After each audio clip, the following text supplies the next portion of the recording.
Hi, everyone. Welcome to the preview show delivered by FedEx. Marty, Snider from NBC Sports. Chris Rice right here from NASCAR.com. Colleague Racing. What a crazy Brickyard 400. I want to know from you, what's more impressive?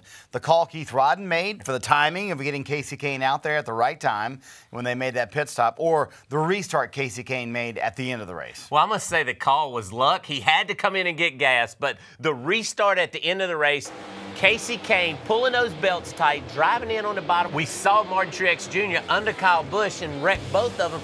But Casey Kane goes on to win the race. I'm telling you, cold chills. And you know, when I get cold chills, I'm excited about it. I'd love seeing Casey Kane win that race. And he did it with Speedy Dry on the racetrack as well, and it was clean for Martin Truex Jr. So, hey, obviously, anytime you win the Brickyard 400, it is a career-making moment.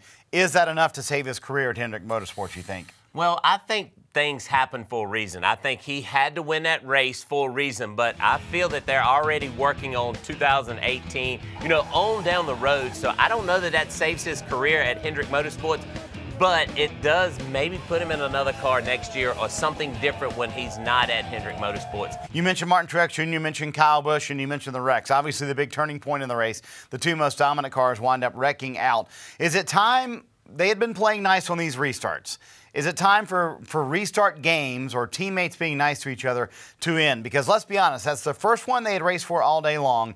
They went into turn one not really knowing what would happen, and I think getting loose like that really surprised Martin Truex Jr. You watch that race, you know how it happens at the racetrack. No, it's not.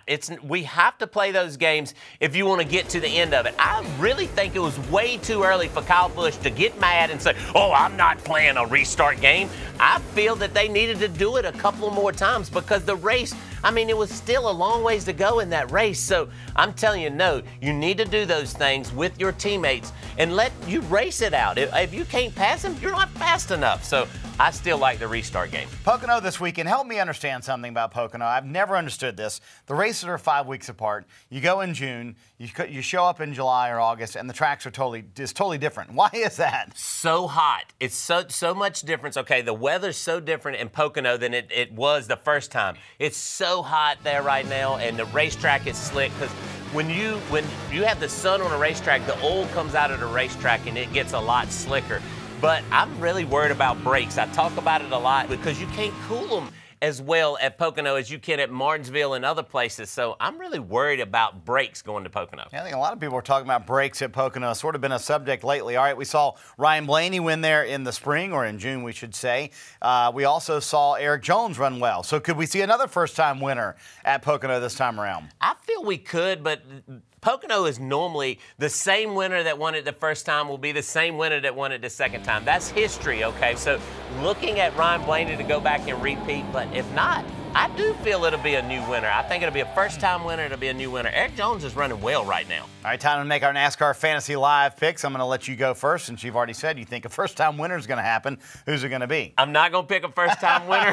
You said all that, okay. I'm not going to do it, but I'm going to pick Martin Truex Jr., everyone. I feel they're fast each week. Cole Pern, everybody from Denver, Colorado is doing a fantastic job, Martin Truex Jr. is my pick this weekend. Yeah, all the JGR cars bought brand new chassis and bodies to Indianapolis, and I think they've certainly hit on something because clearly he and Kyle Busch were very strong. Crazy fast. I'm going to go with the other end of that combination. I'm going to go with Kyle Busch this weekend. I know we've picked him in the past, but eventually their luck has to turn in the right direction. So we went with the layups. You go Truex, I go Kyle Busch. I'm glad we're going out on a limb this week. I'm good at layups. I just want him to win because I've been bad on our picks. All right. Hey, make sure you keep it parked right here on NASCAR.com all weekend long. Live leaderboards, in-car audio, all the news updates before and after the Pocono race. Also, NBCSN this Sunday. It's the Overton's 400. You don't want to miss it. Enjoy the Pocono race weekend, everybody.